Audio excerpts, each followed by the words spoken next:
Hello, my name is Colby Beckett, and today I'm going to be showing you this demo in Thinking Particles in 3ds Max on how I pulled off this shot here.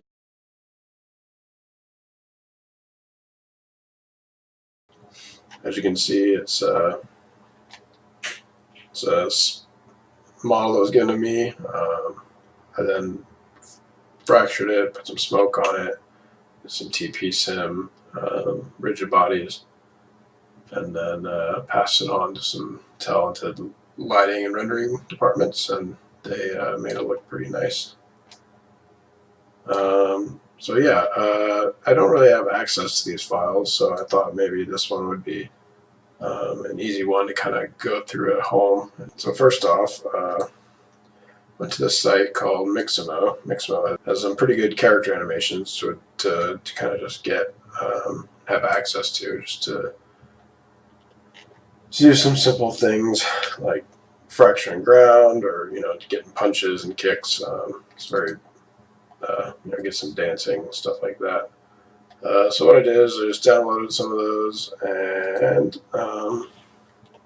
here we are with this man. I'm just going to show you my kind of character models. So this is the rig that came in. It's a bone rig, right? It comes skinned, of course, with a skin wrap. It's connected to all the bones. It's really convenient. Oh, right. So this is the model, right? I just did this ice model here. It's nothing too crazy. Just some simple booleans and boxes, right? Start with a box. Do some modeling to it. Unwrap it. Some smoothing. Give some turbo smooths. Some displacement, modifying it to kind of give it a shape, right? More displacement based on materials. You can kind of see the materials here, just some simple noises, some fractal noises, some thresholds. Go in, slice it, because I do have it against where's that? This wall, right? So I don't want it to be inside of the wall. I just, it wouldn't happen in real life. So yeah, I just sliced it and capped it just so it's a flat surface on the back. So yeah, I have all that stuff. Took it into TP. Just kind of go through some of my layers here, just to show you how I kind of accomplished this. Let me just stop some of my caches, right? So typically, in my workflow, I'll go in and I am using the older version of TP. I have a new one at work, but at home right now, I just haven't upgraded anything, and really don't have too much time outside of work to do stuff. But this is fine. Most of the stuff that I use at work exists in this version, so it's no problem. So yeah, traditionally what I'll do is I'll bring in the character, right? I'm going to bring in the ice and the character. Putting it in an ice group, taking the shape. With the man, I'm doing the same thing, putting in a man group, getting its animation from object to particle, and getting its shape as well. Traditionally, when I do stuff, I tend to do a prefrag, and I like to cache that out because I don't want to have to think about it every single time I'm running through my animation. I like to kind of collapse everything so that it's kind of there and I don't have to think about it. So as you can see, that this stuff's all fragged out. Also, what I'm doing, I know you can't see this. Let me make it visible real quick. So I took that character model, I cut off his arm, just to kind of have something that's a little easier to work with collisions and whatnot. And traditionally, this is kind of a certain kind of technique. I got this from Will Wallace, who's a very talented artist. But we're going to take the man and we're just going to spawn a bunch of particles right on the faces at a certain time. So just first frame, spawning, let's see how many, about 500. As you can see with the ticks, those are the particles that are on there. I like to display them as drops just so you can kind of get a picture of what I'm trying to showcase here. Let's see, let's make these frags not visible. So this our model, right, doesn't do anything much, but as soon as it starts to move, ooh, look at those. Whole bunch of velocities. It's kind of reading the directions, right? Those particles that I spawned are being attached with the surface fall. So the surface fall, I'm just reading the body as well, and saying that if you're in this velocity group, you should follow the surface of the arm node. So as you can see, getting these crazy vector lines that show the direction and speed of what this stuff's doing, or what those particles are doing. So that's kind of what's going to drive the particles from this, this point up. So now that we have that information, it's all attached. I cache it out, right? Cache it out with the fractured pieces that are just a volume break. And yeah, I'm putting in the frag group, doing lots of a very low raster with a high density. That way I'm getting lots of tiny particles, or smaller particles. So now I'll cache that out, right? It goes somewhat quick, and once you do, then working with this is a lot easier. That way you don't have to break it every single time. So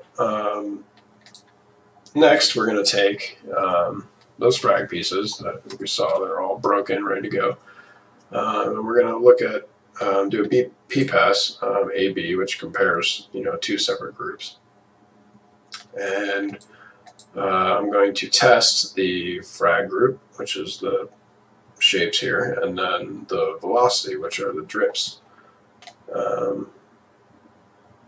So basically, if they start moving at all, well, hold on, let me turn that off. So once these velocities start getting any kind of motion, right? I'm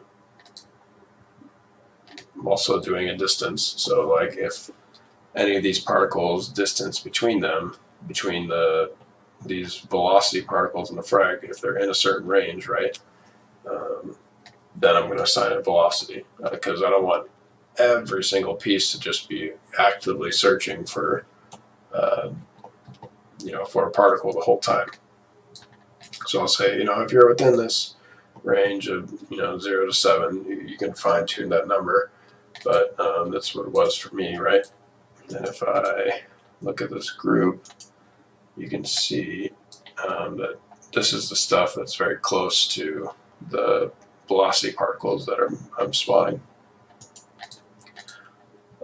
So yeah, once we kind of fine tune which particles we want to add velocity to, we're going to look at taking the velocity from that group. So in here we have age, lifespan. We can output all that information. I'm going to take that velocity and using a math node, which is under math helpers, right? So right now I'm taking the velocity, right, which is really kind of intense. I don't want to plug that directly into the velocity, because if I do, it'll shoot everywhere. I mean, just to showcase what that looks like. as you can see, it's yeah, it's pretty crazy. It's shooting them everywhere, like instantly on one frame, which is too much.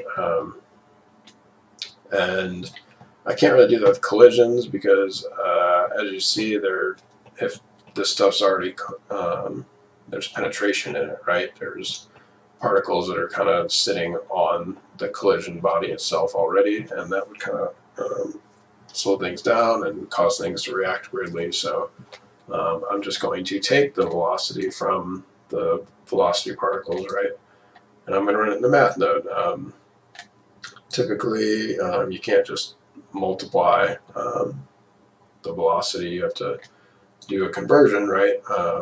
Take the velocity, which is a vector.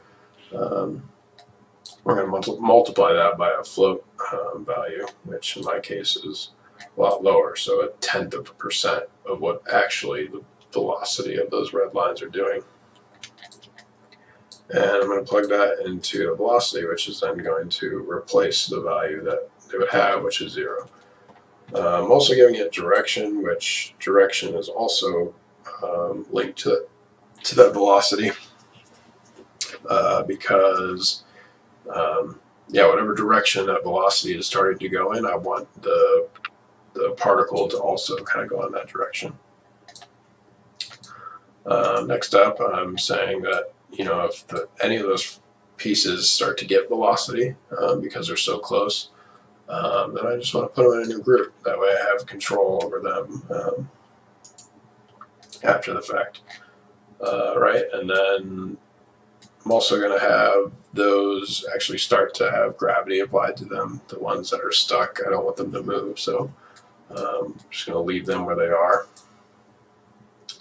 And then I also added a shape collision just because I don't actually want the pieces to be interacting too much with the man unless they're in a group that I decide.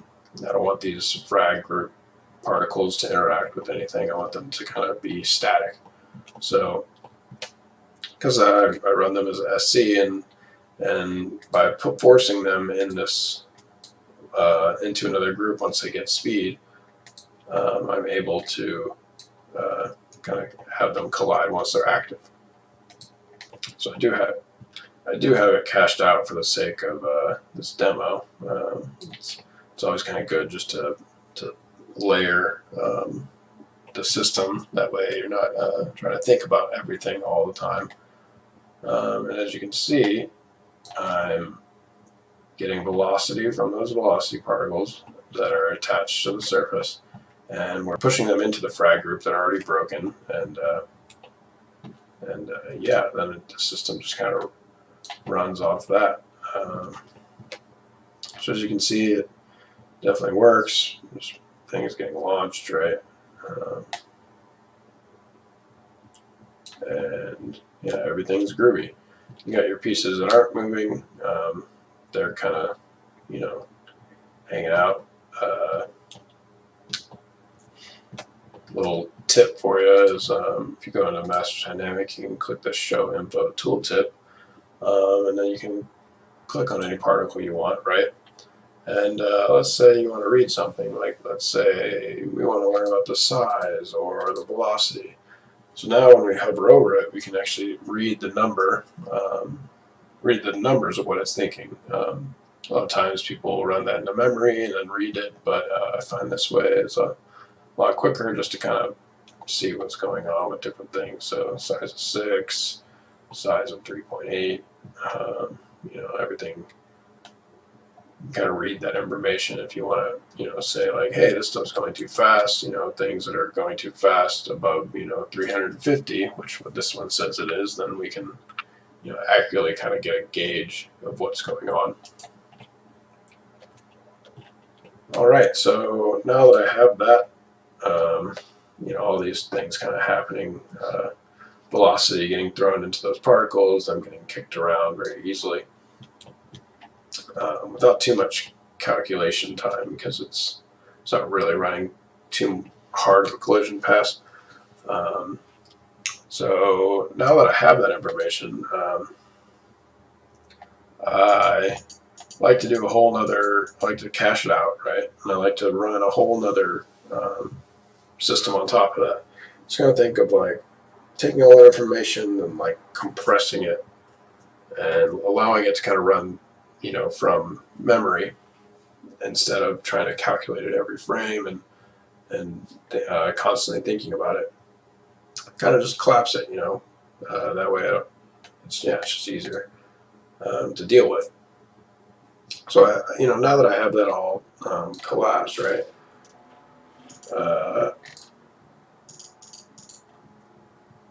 I am going to take those frag groups, right? The ones that are kind of spawning, and just so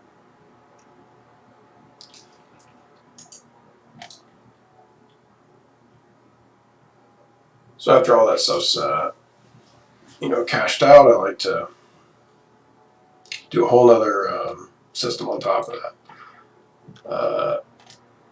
I'm going to do some crumbling right now. So as you can see, I'm taking some of those pieces, right, and I'm just saying a random amount of them. Let's say typically there's some values I use, the 0.1, the 1.0005. Just means that anytime that there's a random value that hits over that 1, then it says, yeah, you can go through. So, I mean, the lower I get this, the lower the speed of the ones that'll get through. So if I put this at 1.1, it's going to be a lot that will go through. The lower I get it to like just over that 1 threshold, then it'll be slower. And I'm saying only really happen from the time that's happening up before it gets all the velocity. So in that case, it's frame 18. Run that into another volume breaker, right? So this trick, as you can see, it's the edges of these pieces that are getting volume broken again. I'm only allowing a certain amount to go through. So as you can see, saying go to a different group, which is this orange group, right? This drips group. And I want to say only, I could do 50%, but it was just more than what I was, wanted. So I just did just under 50%, 40%. And the trick to making this work is using the from to, right? So the from to is going to be from the center out, which is what I have, or the out in.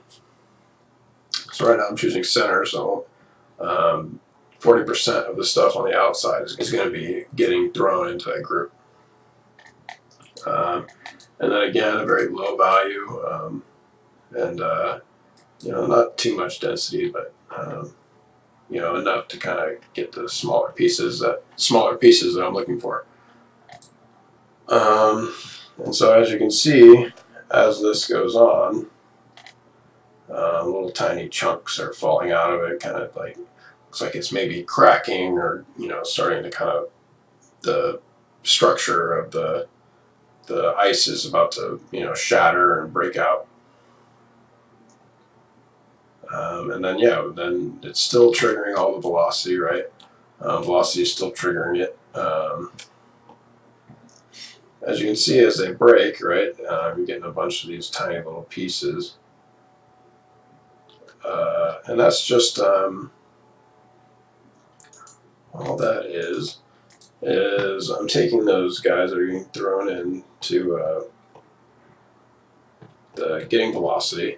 I'm taking those guys and I'm fragmenting it. So if it gets any kind of velocity and another random value, so only a certain amount of them are going to, just to kind of, so it's not so uniform. I want to fragment it and have it go into the group as well. So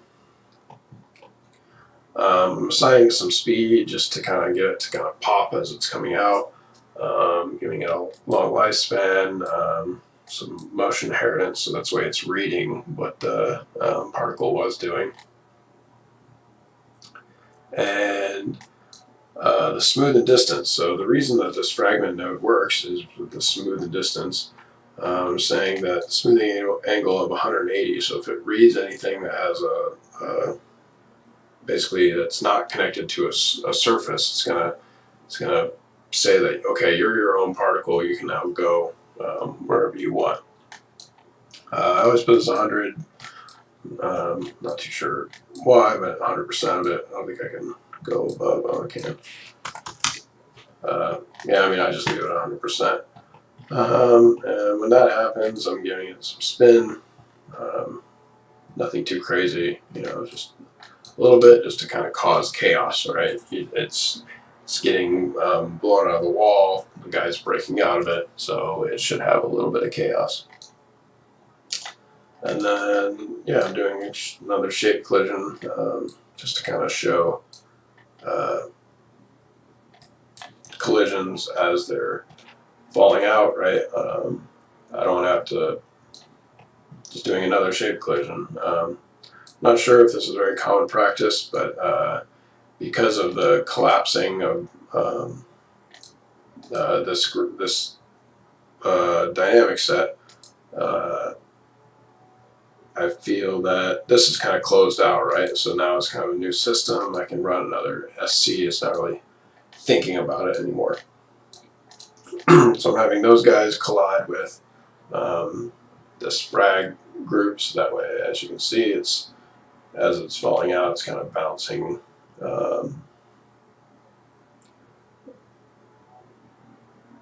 Yeah, it's just kind of colliding with and falling out of the ice. Floor node, I'm just adding the ground, right? So that way it's colliding with the ground. And then, yeah, after it was all done, I just kind of put a coal on it, saying that if any of those particles go too far and they go outside of this coal box that I made, then just to kill them, because I don't really need them anymore after that.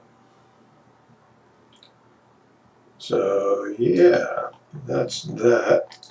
I'm gonna do it with Windows Media Player. Right, so as you can see, it's just kind of a quick way to throw velocity onto a rigid body without doing too intense of a calculation with shape collision or having collision problems. This kind of sells the idea without having to be too accurate. And yeah, as you can see, this is kind of the final product of what